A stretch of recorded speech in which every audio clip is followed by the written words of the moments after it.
구독자 여러분 안녕하세요. 필립스 곡선이라고 들어보셨나요? 필립스 곡선이란 실업률과 임금 상승률 사이에는 매우 안정적인 역의 관계가 있음을 나타내는 모델로서 영국의 경제학자 필립스에 의해 발표되었습니다. 그는 100년간 통계 자료를 수집하여 실업률과 임금 상승률 사이의 관계를 알아보고자 했습니다. 보통 임금 상승률과 물가 상승률은 비슷하게 움직이기 때문에 이번 영상에서 제가 혼용하여 써도 양해 바라겠습니다. 어쨌든 그는 100년간 데이터를 분석한 결과 놀라운 사실을 하나 발견했습니다. 바로 실업률과 물가 상승률 사이에는 역의 상관관계가 존재한다는 것이죠. 무슨 말이냐면 둘 중 하나가 상승하면 다른 하나는 감소한다는 말입니다. 모두가 원하는 실업률을 줄이려면 어느 정도의 물가 상승은 감당해야 한다는 의미입니다. 이 둘은 두 마리의 토끼와 같아서 동시에 잡을 수가 없습니다. 예를 들어 여러분이 스마트폰을 평소보다 더 많이 사게 되면 어떻게 될까요? 수요가 많아지니 스마트폰 가격이 올라가고 기업들은 평소보다 더 많은 이윤을 남기게 되죠. 수요 급증의 초반에는 기업들도 눈치를 보고 있다가 스마트폰 사업의 성장세가 계속되면 회사는 직원들의 월급을 올려주고 이는 자연스럽게 물가 상승으로 연결됩니다. 그럼 당연히 늘어나는 스마트폰 수요에 대응하기 위하여 직원을 더 뽑고 공장을 더 짓겠죠. 결국에 이런 과정 속에 실업률은 감소했지만 물가가 상승해버리는 부작용이 발생하게 됩니다. 우리가 꿈꾸는 낮은 실업률과 낮은 물가 상승률을 동시에 만족시키기에는 매우 어렵습니다. 필립스 곡선을 영역별로 살펴보겠습니다. 물가 상승률과 실업률 그래프를 4등분 해보겠습니다. 일반적으로 필립스 곡선이란 4등분 중에서 A와 D 영역에 해당이 됩니다. 경기 변동에 따라 A와 D 영역을 왔다 갔다 하겠죠. 그렇다면 B, C 영역은 무슨 일이 발생할까요? B 영역에서는 물가 상승률과 실업률이 동시에 상승하는 스태그플레이션 같은 현상이 나타내는 구간입니다. 과거 1970년대 석유 파동 때 나타났었죠. B 영역은 이번 영상에서 다루고자 하는 게 아니기 때문에 패스하겠습니다. 우리는 C 영역에만 주목해 보겠습니다. C 영역에서는 실업률도 낮고 물가 상승률도 낮은 아주 이상적인 상태입니다. 꿈의 영역이죠. 하지만 최근 미국에서 이런 현상이 발생하고 있습니다. 올해 갑자기 나타난 일은 아니고 수년 전부터 발생했던 일입니다. 미국의 실업률은 서프라임 경제위기 때 10%를 찍고 계속 하락하더니 지금은 3%대를 유지하고 있습니다. 물가 상승률도 이렇게 보면 티가 안 날 수는 있겠지만 버블이 꼈을 때에는 10% 이상의 물가 상승률도 자주 기록했습니다. 지금은 목표 물가 상승률인 2% 미만에서 꾸준히 움직이는 모습을 보이고 있습니다. 즉, 물가 상승률도 매우 낮은 상태입니다. 미국 경제는 모든 게 이상적인 골디락스 구간에 진입했다고 볼 수 있습니다. 필립스 곡선에서 보면 B 영역이죠. 그렇다면 미국 중앙은행인 연준은 기준금리를 지금 올려야 할까요? 내려야 할까요? 아니면 동결시켜야 할까요? 일반적으로 기준금리를 내리는 목적은 물가 상승률을 높이고 실업률을 낮추는 A 구간으로 경제를 유도시키기 위해서고, 기준금리를 올리는 목적은 물가 상승률을 낮추고 실업률을 높이는 D 구간으로 경제를 유도시키기 위함입니다. 생각해보세요. 지금 미국 경제는 가만히 있어도 잘 굴러가는데 금리를 왜 건드나요? 가만히 두면 되죠. 그런데 7월 말에 열릴 연준 회의를 앞두고 미국 연준 파월 의장은 지난 11일, 12일 의회 증언에서 금리 인하를 확실시하는 발언을 하였습니다. 블룸버그 기사를 통해 그의 발언을 하나씩 살펴보겠습니다. 구독자님들의 고막을 고려하여 영어는 따로 읽지 않을게요. 그는 인플레이션, 즉 물가 상승률과 실업률 사이의 연결고리가 깨졌다고 말했습니다. 즉 필립스 곡선이 깨졌다고 말한 셈이죠. 왜 이런 말을 했을까요? 제 생각을 말씀드리면 앞서 말씀드린 대로 지금은 C 영역에 있기 때문에 굳이 금리를 건들 필요가 없습니다. 지금 매우 이상적인 상황에서 금리를 내리게 되면 사람들은 어떻게 생각할까요? 경제 국면이 A 영역으로 이동하면서 물가 폭등을 나타낼 수 있다고 생각하겠죠.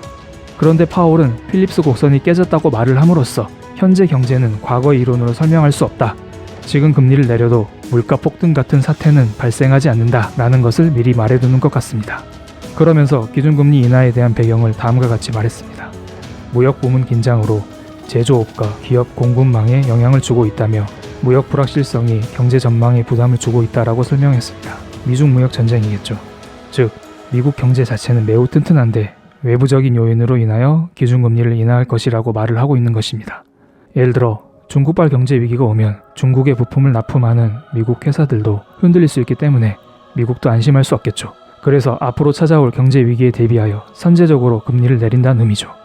아마 트럼프 대통령의 입김이 작용했을 가능성이 크겠죠. 또한 중립금리가 우리가 생각했던 것보다 낮은 것 같다라고 말을 했습니다.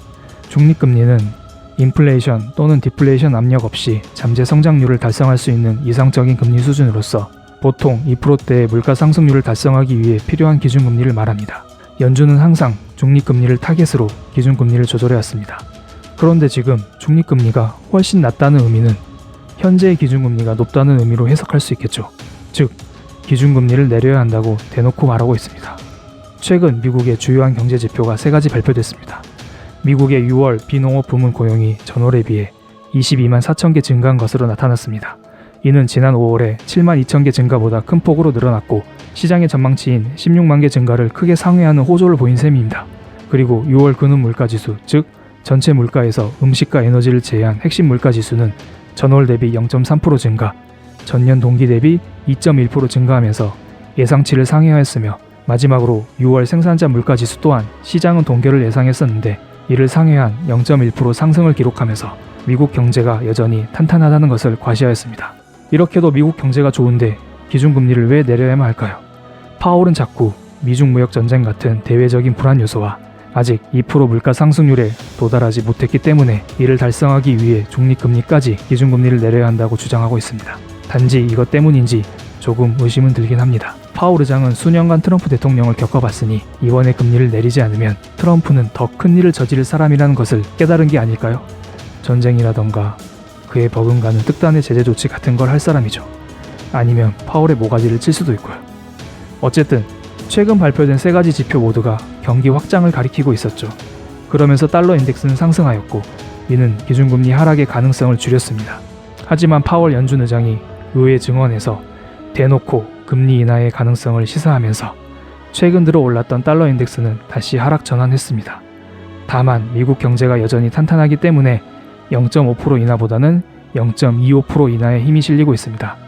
안 그래도 잘 나가는 미국 경제를 더 끌어올리겠다는 것인데요. 그러한 기대감으로 인하여 미국 증시는 신고가를 경신하고 있습니다. 저는 채널 초창기부터 부동산과 미국 주식은 사랑이라고 말씀을 드려왔습니다. 그때 아무거나 샀더라면 무조건 돈을 벌었겠죠. 돈 버는 방법이 따로 있나요? 지금 당장 제 채널 구독하시면 됩니다. 그리고 미국 주식 전망에 대해서는 6월 11일 한 차례 영상으로 언급드렸습니다. 그때 영상에서 서브프라임 이전의 기준금리 변화와 주가 움직임을 비교하면서 설명드렸었죠. 그때 정확히 뭐라고 말씀드렸냐면 그대로 읽어드리겠습니다. 지금 수준으로만 미중 무역 전쟁이 지속된다면 아마도 향후 한두 달 정도는 증시의 우상향이 나올 가능성이 큽니다. 무역 전쟁이라는 악재가 도사리고 있기 때문에 무조건 급등보다는 오르락 내리락 하면서 상승세를 유지하겠죠. 하지만 금리 인하가 이루어지는 시기든 아니면 급등의 피로감이 연출되는 시기든 어느 순간에 주식시장에 하락이 나올 거라 보고 있습니다. 자, 이것 또한 제가 맞췄다고 하는 게 아니라 진짜 그 이후 나스닥 지수는 신고가까지 경신하면서 계속 오르고 있는 중입니다. 그리고 지금 6월 11일 이후로 한 달하고도 조금 더 흘렀습니다. 이제 슬슬 조정을 염두에 둬야겠죠. 금리 인하도 앞두고 있잖아요. 조정 가능성에 대한 이유는 몇 가지가 있습니다. 첫째, 이대로 주가가 급등해버리면 조만간 버블이 터질 가능성이 커집니다. 트럼프는 내년 하반기 대선을 타겟으로 달리고 있죠. 그는 벌써 버블이 터지는 것을 원치 않을 거라 봅니다. 누구 좋으라고요? 다시 중국을 두드리든 일본을 자극시켜 한국을 두드리든 이란을 두드리든 무언가 국제적인 분쟁을 만들어낼 거라 봅니다. 둘째, 이번 주부터 미국 기업의 2분기 실적 발표가 있습니다. 어닝 시즌이죠. 시장 조사 기관에 따르면 S&P 500 소속 기업들의 2분기 이익은 지난해 같은 기간 대비 2% 이상 줄어들 것으로 전망되고 있습니다. 예상대로 미국 기업들의 실적이 좋지 않게 나오면 조정은 어느 정도 나올 거라 보고 있습니다. 셋째, 최근 들어 세계적으로 수요가 감소하는 추세가 목격되고 있습니다. 무슨 말이냐면 사람들이 소비를 안 하기 시작했습니다. 요즘 한국 경제가 어렵죠? 자영업자 죽는다는 소리가 나오고 있죠. 왜 그럴까요? 소비에 대한 수요가 줄어서 그렇습니다. 이건 비단 한국만의 문제가 아니죠. 여러분, 수입차 브랜드 중 독일 3사라고 들어보셨죠? 벤츠, BMW, 아우디를 일컫는 말인데요. 보통 이 중에서 벤츠를 으뜸으로 칩니다. BMW와 아우디가 죽쓰고 있는 동안에도 벤츠는 승승장구했는데요. 이번 2분기 때 벤츠의 모기업 다임러가 대규모 영업 적자를 예고하면서 시장에 큰 충격을 안겨줬습니다. 그리고 미국의 100년 역사를 지닌 바니스 뉴욕 백화점도 파산을 검토 중이라고 하죠. 세계 각국은 경쟁적인 금리 인하 그리고 양적 완화를 통해 돈을 풀고 있는데 세계적으로 수요가 따라와 주지 않습니다. 어디에서 많이 본 그림이죠. 과거 세계 대공황 때 이런 적이 있었죠. 물론 지금은 그때와 상황이 많이 다릅니다. 미국 경제가 골디락스 구간에 진입했기 때문에 통화 정책이든 재정 정책으로 충분히 풀어갈 수 있을 거라 봅니다. 하지만 이런 것들 또한 언제든지 한방 터질 만한 뉴스입니다.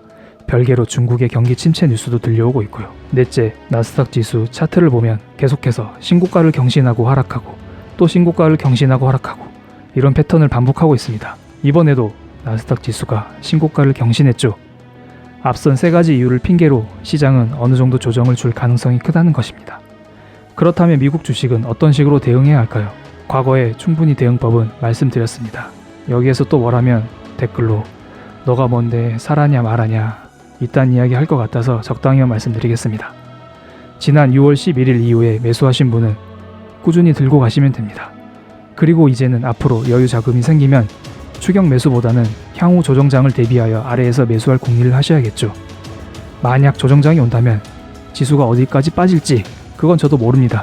그렇지만 추매를 염두하고 계신 분은 작년 하반기처럼 죽겠다라는 소리가 나올 때 들어가는 게 나아 보입니다. 그리고 신규로 매수하실 분은 분할로 들어가시면 됩니다. 어차피 장기적으로 보면 미국 주식은 꾸준히 우상향을 그릴 거라 봅니다.